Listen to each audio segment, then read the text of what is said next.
ആദ്യം ശ്രീ മേജർ രവി NSSനുള്ളിൽ കഴിഞ്ഞ കുറേ നാളുകളായി ചെറിയ അസ്വാരസ്യങ്ങളൊക്കെ ഉയർന്നു വരുന്നുണ്ട്. പക്ഷേ നേതൃത്വത്തിനെതിരെ, സുകുമാരൻ നായർക്കെതിരെ പരസ്യമായി പ്രതികരിക്കാൻ ആർക്കും ഇതുവരെയും ധൈര്യമുണ്ടായിരുന്നില്ല. പക്ഷെ കഴിഞ്ഞ ദിവസം ഗണേഷ് കുമാർ ഗുരുതരമായ ആരോപണങ്ങൾ ഉയർത്തുന്നു. അതൊരു സ്വാഭാവികമായ വികാര പ്രകടനം എന്ന രീതിയിലാണ് ആദ്യം കരുതിയത്. പക്ഷെ പിന്നീടാണ് മനസ്സിലായത് അത് സമാന്തര നീക്കമാണോ എന്ന രീതിയിലുള്ള ചില സംശയങ്ങളൊക്കെ ഉയർന്നു വന്നത്. എന്താണ് ഈ പുതിയ മുന്നേറ്റം കൊണ്ട് നിങ്ങൾ ലക്ഷ്യമിടുന്നത്? ഒരു തിരുത്തലാണോ, മാറ്റമാണോ?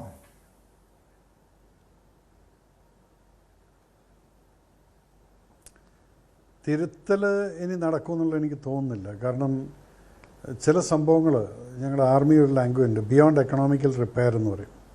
അത് പൈസ കൊടുത്തിട്ട് അല്ലെങ്കിൽ ചെറിയ ആളുടെ മറ്റേ കറക്ഷൻസ് ചെയ്താലൊന്നും നേരെയാവില്ല. അപ്പോൾ ഇന്നത്തെ സുകുമാരൻ നായരുടെ ഒരവസ്ഥ എന്ന് പറയുന്നത്, അദ്ദേഹം തന്നെ പറഞ്ഞല്ലോ, 60 കൊല്ലമായിട്ട് ഞാനിവിടെ ഇരിക്കുകയാണ്, അപ്പോൾ അതുകൊണ്ട് ഇനി ആ ഒരു ഇത് വേണ്ട, ഇനി എന്നെ ഇങ്ങോട്ട് കറക്ഷൻ ചെയ്യാനോ അല്ലെങ്കിൽ എന്നെ കറക്ഷൻ ചെയ്യാൻ ആരും നോക്കണ്ട എന്നുള്ളതാണ് പറഞ്ഞത്. ഒരു ഗവൺമെൻറ് സർവീസ് ചെയ്യുന്ന ഒരാൾക്ക് 60 വയസ്സ് വരെയാണ് പെൻഷനബിൾ സർവീസ് എന്ന് പറയുന്നത്. ആ 60 വയസ്സ് തുടങ്ങുന്നത് എപ്പോഴാണ്? അദ്ദേഹത്തിൻ്റെ ഒരു പട്ടാളത്തിലൊക്കെ ആണെങ്കിൽ NDAയിലൊക്കെ പോകുന്ന ആൾക്കാരാണെങ്കിൽ ഒരു 21 വയസ്സ് അല്ലെങ്കിൽ 20 വയസ്സാകുമ്പോഴത്തേക്കും തുടങ്ങിയിട്ട് സർവീസ് 60. അപ്പോൾ സർവീസ് എത്രയാണ്? 40 വർഷം. ഇദ്ദേഹം 60 വർഷമായിട്ട് അവിടെ ഇരിക്കുന്നു. അപ്പോഴത്തെ 22 25 വയസ്സുണ്ട് 85 വയസ്സ് വരേക്കുള്ളത് അവിടെ ഇരുന്നിട്ട് കണ്ടിന്യൂസ് ആയിട്ട് ഇപ്പം 6ാമത്തെ പ്രാവശ്യം ഞാൻ തന്നെയാണ് പ്രസിഡന്റ് എന്നുള്ളത്. ഇതിന് മറ്റുള്ള ആളുകൾ ചോദിക്കുന്നത് എന്താണ്, എന്തുകൊണ്ടാണ് ചോദിക്കുന്നത്? അദ്ദേഹം അവിടെ ഇരിക്കുന്നതിന് യാതൊരു പ്രശ്നമില്ല. കാര്യക്ഷമതയോട് കൂടിയിട്ട് കാര്യങ്ങൾ നടത്തുകയാണെങ്കിൽ ഈ സമുദായത്തിന് വേണ്ടി എന്തെങ്കിലും ചെയ്യുന്നുണ്ടെങ്കിൽ ആരും ഒന്നും കുറ്റം പറയില്ല. അവിടെ ഉണ്ടായിരുന്ന ആളുകളെ പോലും പിരിച്ചുവിട്ടത് പ്രൊഫസർ ഹരിയേട്ടനെ പോലുള്ള ആളുകളെയും കോന്നി ഗോപകുമാർ ഇങ്ങനെയുള്ള പല ആളുകളും ഉണ്ട്. ഇവരെല്ലാം അവിടെ നന്നായിട്ട് വർക്ക് ചെയ്യുന്നവരെ ആദ്യം എടുത്ത് തൂക്കി പുറത്തേക്കിടും. അപ്പോൾ പുറത്തേക്കിടുന്നത് എന്തുകൊണ്ടാണ്? തന്നെ ആരും ചോദ്യം ചെയ്യരുത്. തന്നെ ചോദ്യം ചെയ്ത് കഴിഞ്ഞാൽ പുറത്തേക്കിടുക. ആ ഒരു ലാംഗ്വേജാണ് അദ്ദേഹം ഗണേഷ് കുമാറിൻ്റെ അടുത്തും പറഞ്ഞത്. എന്നെ ഇവിടുന്ന് ഇറക്കി വിട്ടാൽ വിവരം ഞാൻ കാണിച്ചു തരുന്നത് എന്ന് പറഞ്ഞാൽ ആ ഒരു ലൈനിന് ഒരു ചെറിയൊരു രൂക്ഷമായിട്ടുള്ളൊരു ഭീഷണിയുടെ സ്വരം കൂടെ ഉണ്ടായിരുന്നു. ഇവിടുത്തെ പ്രശ്നം ഇപ്പോൾ അതല്ല, കറക്ഷനല്ല ആവശ്യം, ഒരു മാറ്റം തന്നെയാണ്. ബിക്കോസ് കറക്ഷൻ എന്ന് പറഞ്ഞു കഴിഞ്ഞാൽ ഇനിയിപ്പോൾ അദ്ദേഹത്തിൻ്റെ ഫാമിലിക്കകത്ത് ആർക്കും NSSൽ ജോലി കൊടുക്കാൻ ബാക്കിയില്ല.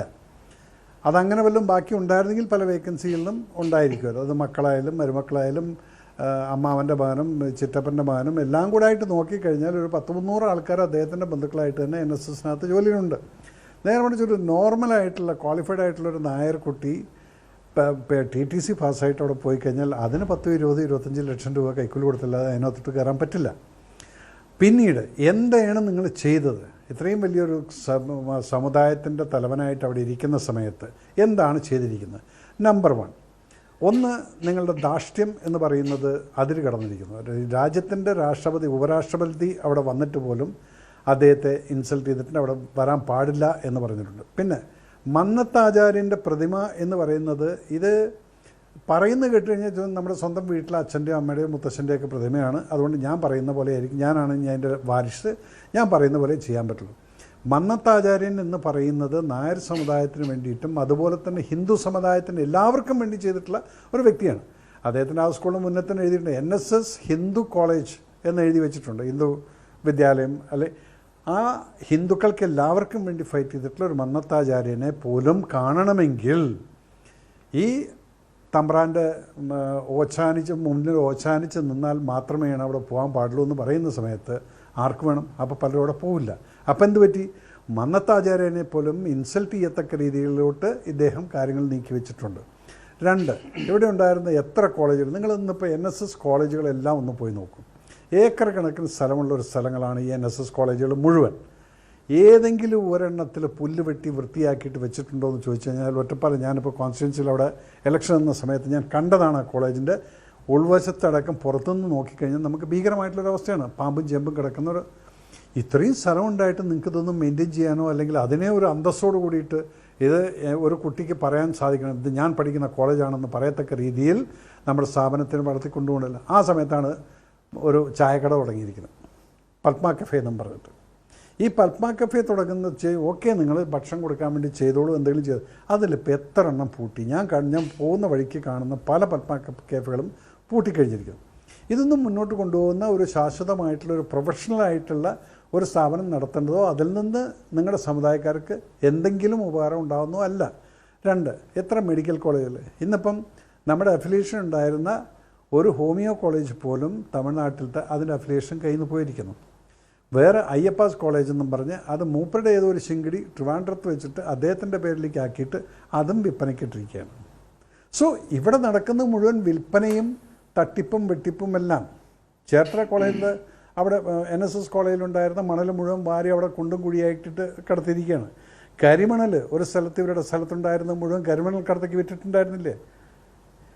ഇവിടെ എന്താണ് വിൽപ്പന മാത്രം. അത് കഴിഞ്ഞിട്ട് ഇന്ത്യൻ പ്രധാനമന്ത്രി അവിടെ വന്ന് ഇറങ്ങിയ സമയത്ത് പോലും ഈ നമ്മുടെ തമ്പ്രാൻ അവിടെ പ്രധാനമന്ത്രിയെ പോലും ഞങ്ങൾ NSSൻ്റെ ആളാണ്, ഞങ്ങൾ ഇന്ത്യൻ പ്രധാനമന്ത്രിയല്ല, ആര് വന്നു കഴിഞ്ഞാലും ശരി ഞങ്ങൾ അത് മോദി എന്നുള്ളതല്ല ഞാൻ പറയുന്നത്, അതിന് രാജീവ് ഗാന്ധി ആണെങ്കിലും ശരി ഇന്ദിരാഗാന്ധി ആണെങ്കിലും ശരി ആരായാലും അത് അവിടുത്തെ ഒരു പ്രധാനമന്ത്രിയാണ്.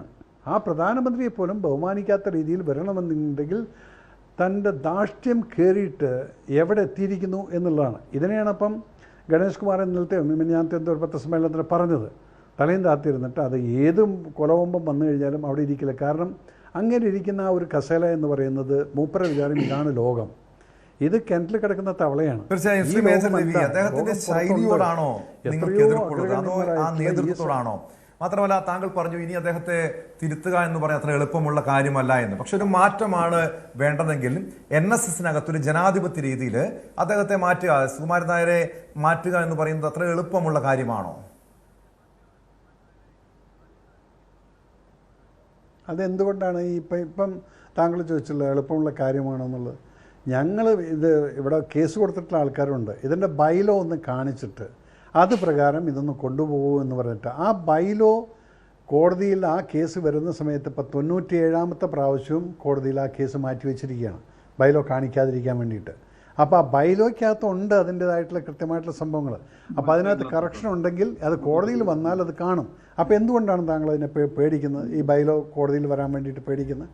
കോടതിയിൽ വന്നു കഴിഞ്ഞാൽ അതിൻ്റെ സത്യാവസ്ഥ പുറത്തു വരും. ജനാധിപത്യപരമായിട്ട് അദ്ദേഹത്തിന് പിന്നെ ഇലക്ഷൻ കിടണം. ഇതെന്താണ് ഗണേഷ് കുമാർ പറഞ്ഞത് ശരിയാണ്. ഈവനിങ് ഒരു 7 മണിയായി കഴിഞ്ഞാൽ പല കരയോഗങ്ങളെയും പിരിച്ചുവിടും. കാരണം തന്നോട് എന്തെങ്കിലും എതിർത്ത് പെരുമാറിയിട്ടുണ്ടെങ്കിൽ അയാളെ പിരിച്ചുവിടുക. ഇതൊക്കെ തന്നെയാണ് പണി. അല്ലാതെ വേറെ എന്തെങ്കിലും ഇവിടെ കൺസ്ട്രക്റ്റീവായിട്ട് ഇദ്ദേഹം എന്താണ് ചെയ്തതെന്ന് ചോദിച്ചു കഴിഞ്ഞാൽ ഒന്നുമില്ല. ആ കൺസ്ട്രക്റ്റീവായിട്ട് ചെയ്യാത്തത് എന്തുകൊണ്ടെന്നുള്ളറിയോ? എനിക്കൊരു കാര്യത്തിൽ എനിക്ക് വിവരം കുറച്ച് കുറവാണെങ്കിൽ ഞാൻ ആ സംഭവം ചെയ്യില്ല. ഒരു മെഡിക്കൽ കോളേജ് അതിൻ്റേതായിട്ടുള്ള ഗ്രാഹ്യമായിട്ടുള്ള നല്ല വിവരം വേണം എനിക്ക്.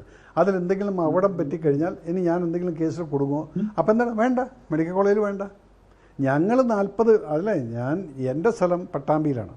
ഞങ്ങളുടെ അവിടെ ഗംഗാരം വയതിൽ 40 ഏക്കർ സ്ഥലം 973 വാങ്ങിച്ച് NSSൻ്റെ പേരിൽ വാങ്ങിച്ചിട്ടുള്ള സ്ഥലം ഇന്നിപ്പോൾ 2026 ഇതുവരെയ്ക്ക് അവിടെ ഒന്നും നടന്നിട്ടില്ല. അതിൻ്റെ ഇടയ്ക്ക് ഇദ്ദേഹം ഒരു 10 ഏക്കർ വിറ്റു കോറിക്കാർക്ക് വേണ്ടിയിട്ട്.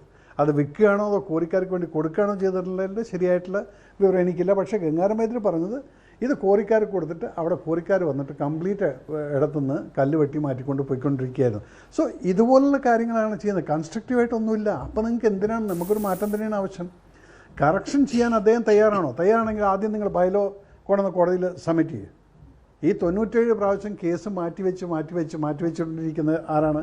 അവിടെയുള്ള എറണാകുളത്തുള്ള വലിയൊരു ലോ ഫോമിൻ്റെ അടുത്ത് കൊടുത്തിട്ട് ഈ കേസുകൾ 97 പ്രാവശ്യം മാറ്റിവെക്കുന്നു എന്ന് പറയുന്നത് ഇത് പിണറായി വിജയൻ സർക്കാർ ഉണ്ടായിരുന്ന സമയത്ത് അദ്ദേഹത്തിൻ്റെ ലാവലിംഗ് കേസ് മാറ്റിവെച്ച പോലെയാണ് ഇതിങ്ങനെ മാറ്റിക്കൊണ്ടിരിക്കുന്നത്.